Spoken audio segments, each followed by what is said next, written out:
আমার আল্লাহ বলেন, বন্ধু উম্মত নিবা না, আমার সুন্দর জান্নাত গুলো নিবা। আমার নবী জবাব দেন, মাবুদ গো, তোমার সুন্দর জান্নাত দেখে আমি নবীর কলিজা ঠান্ডা হয় না, তোমার জান্নাত নিতে চাই না, আমার গুনাহগার উম্মত আমারে দিয়া দাও। আল্লাহ কয়, বন্ধু তুমি কোনো প্রশ্ন করবে নি? আর নবী কয়, আমি একটা প্রশ্ন করব তোমারে। প্রশ্ন উত্তরের পর্ব চলছে। কি প্রশ্ন? আল্লাহ আমার জন্য বলে সব বানাইছো? কয় হ। তাহলে মুসা নবীরে যে নীল দরিয়া বলে উম্মত সহ পার করে দিছো? কহ। তাহলে আমার লেগে সব বানাইছো আর মুসা নবীরে নীল দরিয়া উম্মত সহ পার করে দিছো। আচ্ছা আমি আর আমার উম্মতের জন্য তুমি কি করবা এটা আমি জানতাম চাই। আল্লাহ কয়, বন্ধু এই প্রশ্নটা তুমি করবা এটা আমি আগেই জানি। বন্ধু জবাব নিয়ে যাও। মুসা নবীকে উম্মত সহ নীল দরিয়া পার করেছি, তুমি আর তোমার উম্মতের কি করব? বন্ধু গো, মুসাকে নীল দরিয়া উম্মত সহ, তুমি আর তোমার উম্মতের দুনিয়ার কোনো দরিয়া নয়, কথা দিলাম তুমি আর তোমার উম্মতের আমি ফুলসিরাতের ফুল পার করে দিব। আমি এই নবীরা আমি একদিন একটা প্রশ্ন করব। মুসার এবার প্রশ্ন করবেন জিবরাইল, মনে মনে রাখলেন। প্রশ্নটা আদায় করলেন কোন দিন? যেদিন উহুদের জমিন কায়েম হয়েছিল। আমার নবীকে যেদিন দুইখান দান দান মুবারক ভেঙ্গি দিল, নবীজি মুখের মধ্যে হাত লাগাইয়া ডাক মারছেন, সাহাবীরা রে কে কোথায় আছো? আমি নবীর দুইখান দান দান মুবারক শহীদ হয়ে গেছে।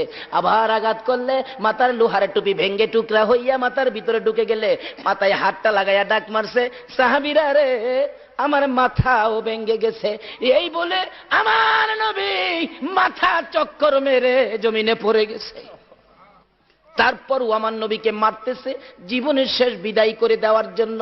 হযরতে জিবরাইল বলেন, আমি দুইটা হাত বাড়াইয়া কুলে লইয়া টান দিয়া সরাইয়া নিয়ে আসলাম।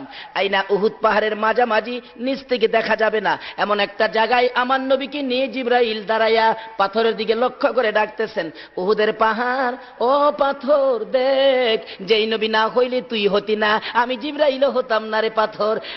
নবীরে মারতে মারতে কি অবস্থা করেছে, একটু বিছানার ব্যবস্থা করে দে, আমি আল্লাহর হাবিবকে শুয়াইয়া রাখি। জিবরাইল বলেন, এই কথা বলার সাথে সাথে দেখি লম্বা একটা পাথর ফাইটা তুলার মতো নরম বিছানা হইয়া যায়। জিবরাইল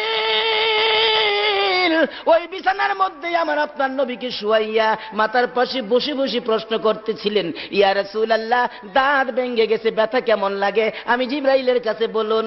মাথা ভেঙে গেছে, ব্যথা কেমন লাগে? আমি জিবরাইলের কাছে বলুন। আমার নবী চুট্টু চুট্টু সুরে বলতেছেন, চোখের পানি ছেড়ে ছেড়ে বলতেছেন, জিবরাইল রে দাঁত ভাঙ্গা ব্যথা কেমন লাগে জিগাইলি, মাথা ভাঙ্গা ব্যথা কেমন লাগে জিগাইলি, আমার উম্মতের ব্যথা কেমন জিগাইলি না। জিবরাইল দাঁত ভাঙ্গা মাথা ভাঙ্গা ব্যথার চাইতে আমি নবী